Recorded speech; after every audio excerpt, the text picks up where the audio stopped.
আমার নবীজি বসে আছেন মসজিদে নববীতে, হঠাৎ করে একজন সাহাবী আসলেন, যে সাহাবীর নাম হলো হযরতে মুআয আসলামী। হযরতে মুআয আসলামী আসলেন, আসিয়া আমার নবীজিকে বললেন, ইয়া রাসূলুল্লাহ, ইয়া হাবিবাল্লাহ, ও নবী আপনি আমাকে পবিত্র করেন, আমি বিশাল বড় গুনাহ করেছি। আমার নবীজি বললেন, তুমি কি গুনাহ করেছো আমি একটু জানতে চাই। হযরত মুআয আসলামী লজ্জা শরমে তিনি বলতেছেন না, শুধু এটুকু বলছেন, ইয়া রাসূলুল্লাহ আপনি আমাকে পবিত্র করেন, আপনি আমাকে পবিত্র করেন। আমার নবীজি ডাক দিয়ে বললেন, ওরে মুআয আসলামী, তোমার গুনাহ কি গুনাহ করেছো সেইটা তো বলবা, কি গুনাহ করেছো?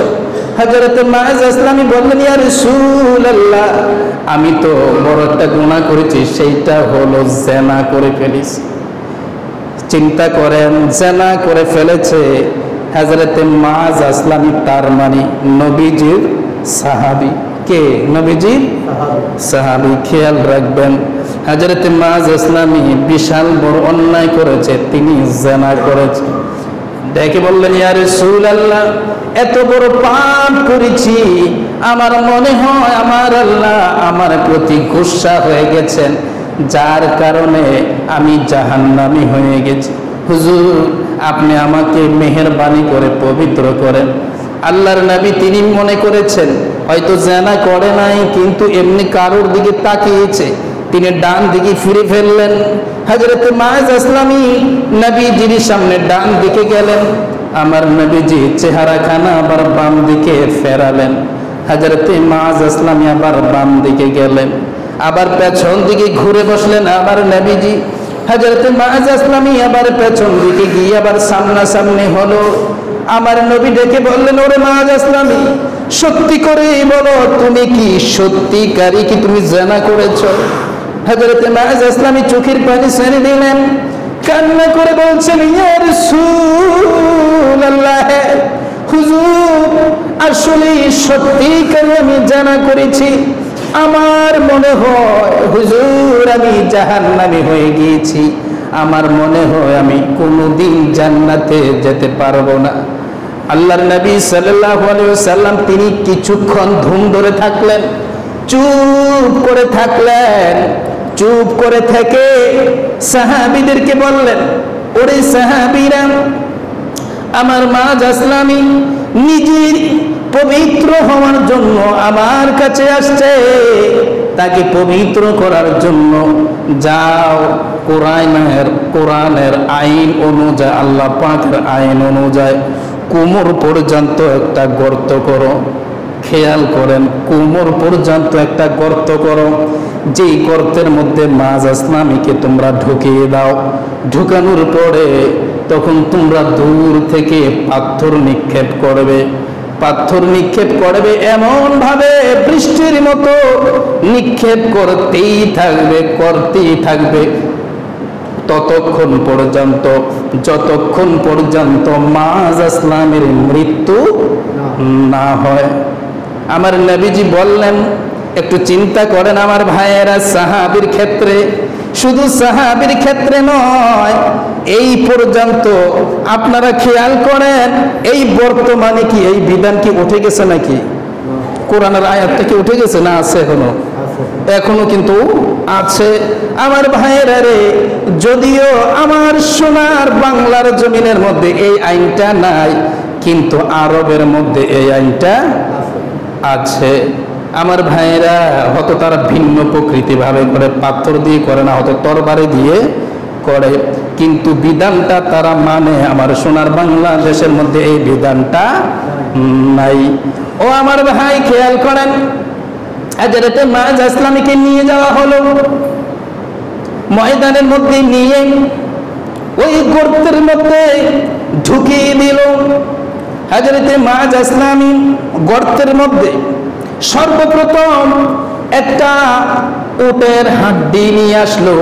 হযরত খালিদ বিন ওয়ালিদ রাদিয়াল্লাহু তাআলা আনহু, তিনিও নবীজির একজন সাহাবী।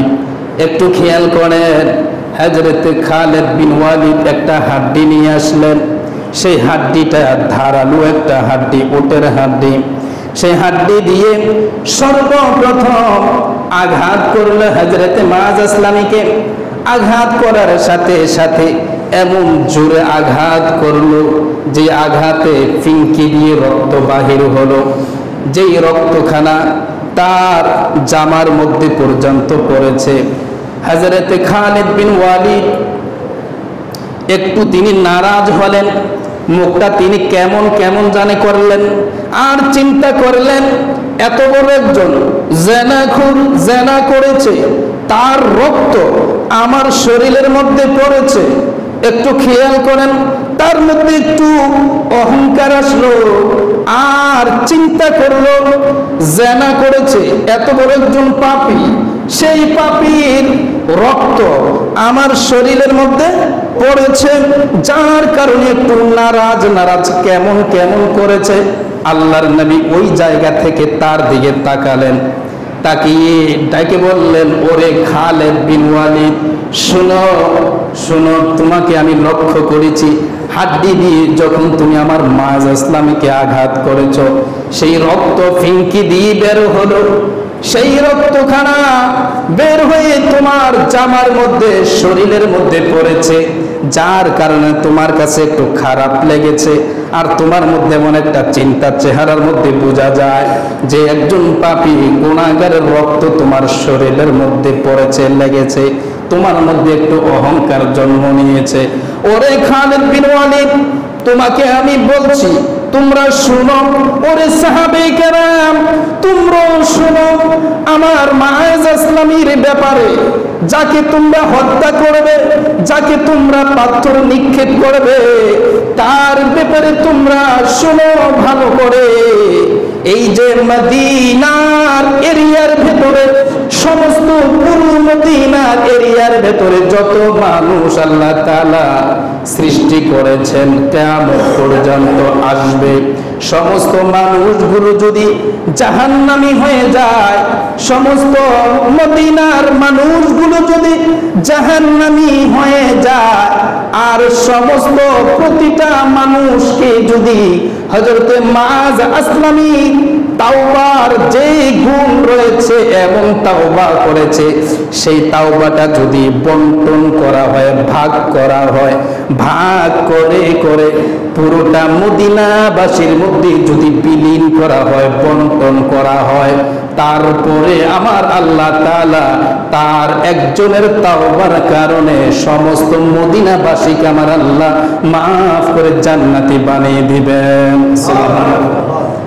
ওয়াজটা কি বুঝেছেন? মাত্র একজনের তাওবা। সুবহানাল্লাহ, সুবহানাল্লাহ। আপনি কি খামখেয়ালি মনে করেছেন, সাধারণ মনে করেছেন?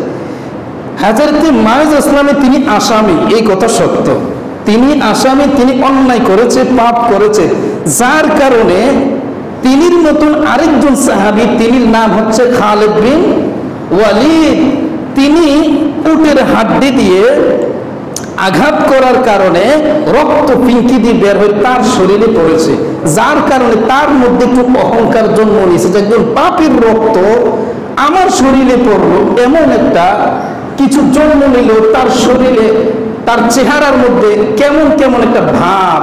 আমার রাসূল তার অবস্থা দেখে বলল যে, খালিদ বিন ওয়ালিদ শোনো, সারা মদিনাবাসীকে আল্লাহ তাআলা যদি জাহান্নামী বানিয়ে দেয়, আর সমস্ত মদিনাবাসীর মধ্যে যদি প্রতিটা মানুষের মধ্যে আমার মুআয আসলামীর তাওবা যদি বিলীন করে দেওয়া হয়, বন্টন করে দেওয়া হয়, সমস্ত মদিনাবাসীকে আল্লাহ তাআলা মাফ করে জান্নাতি বানিয়ে দিবে। সুবহানাল্লাহ।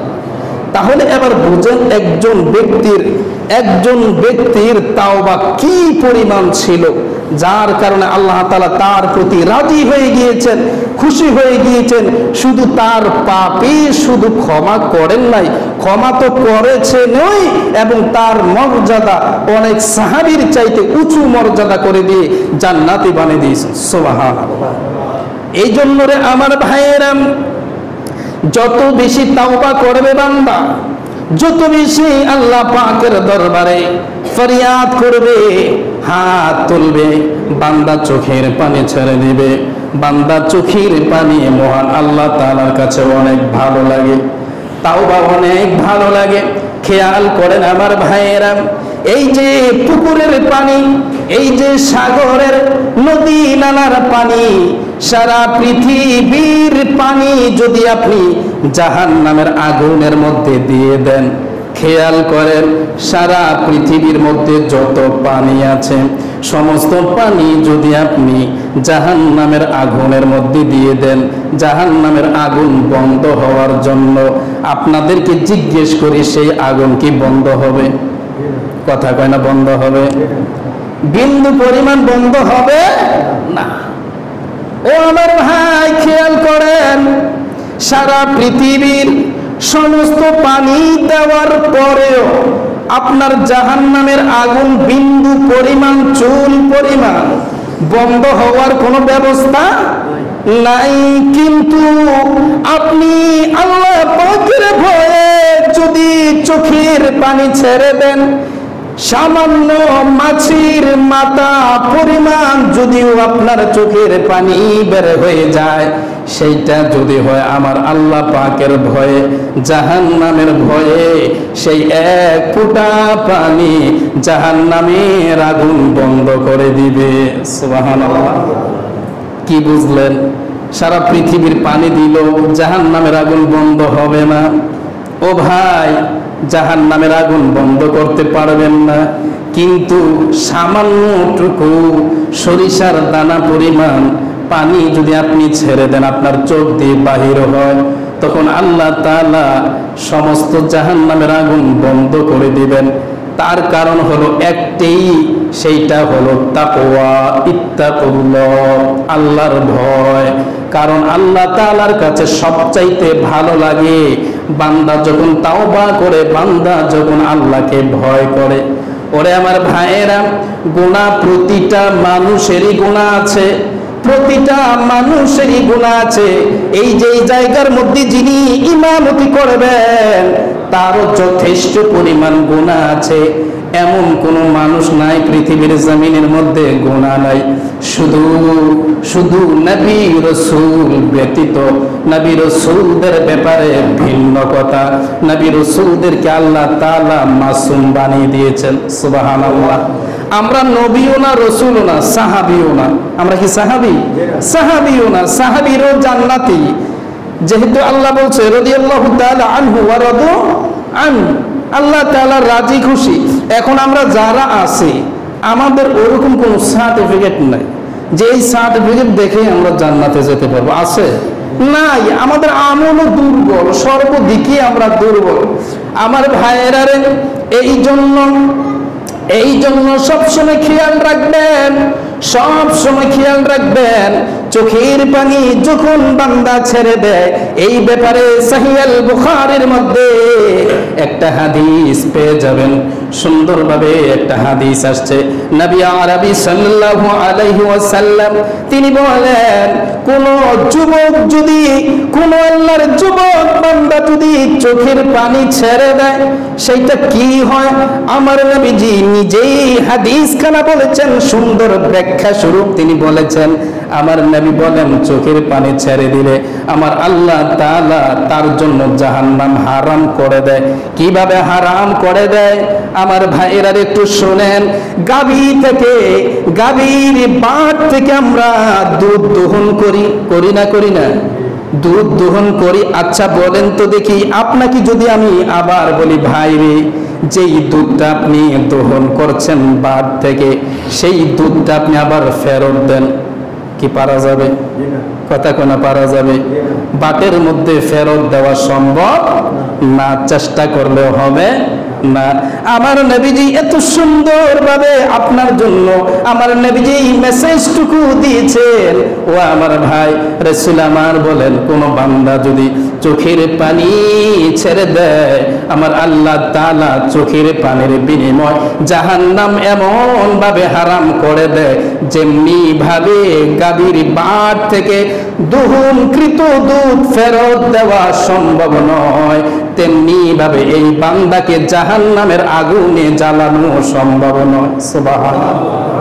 কেউ দেখো আর না দেখো, একজন দেখছে, তার দিকে আমরা খেয়াল করব। মহান রব আমাদের দিকে 24 ঘন্টা তিনি তাকিয়ে আছে। আমরা ভালো করলেও তিনি দেখেন, মন্দ করলেও তিনি দেখেন। এই জন্য আমরা একাকার হলে গুনার কাজে লিপ্ত না হয়ে আমার যুবক ভাইয়েরা, যুবক বন্ধুরা, আমার ছাত্র ছাত্রী ভাইয়েরা, বোনেরা, আমাদের এই যে অ্যান্ড্রয়েড সেট আছে, আমরা সেটটা একটু ভালো কাজে লাগাই, কোরআন তেলাওয়াতের মধ্যে লাগাই, অ্যাপসগুলো সহিহ বুখারীর, তিরমিজির, মেশকাত, আবু দাউদ, তাফসীরগুলো, বিভিন্ন ভালো ভালো অ্যাপসগুলো নামাই, বসে বসে আমরা পড়ি, ভালো কাজগুলো আমরা করি, আর তাওবা ইস্তেগফার বেশি বেশি করি। আল্লাহ তাআলা আমাদেরকে আল্লাহওয়ালা তাকওয়াবান হওয়ার তৌফিক দান করুক। প্রত্যেকে পড়ে আমিন।